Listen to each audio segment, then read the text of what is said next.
I call this one The whole enchilada. Rick and Morty is a show famous for its use of various philosophical and moral dilemmas.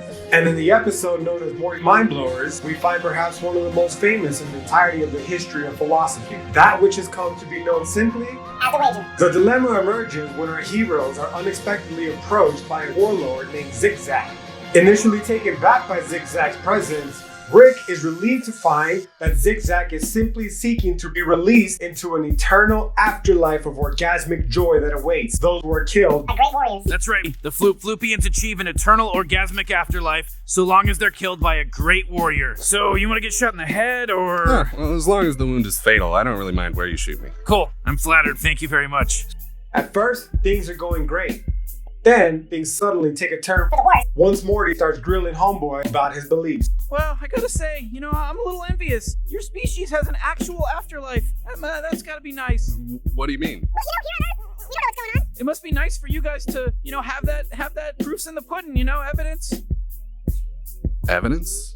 There's supposed to be. Evidence? Yeah, otherwise... How do you know if it's true? Honestly though, we're all Zigzag. Once the world became explainable by the laws of physics, It was no longer a need to rely on a sky daddy to give us all the answers. we could figure it out on our own. And because of that, Religion. and definitely the need for a god was no longer seen as necessary.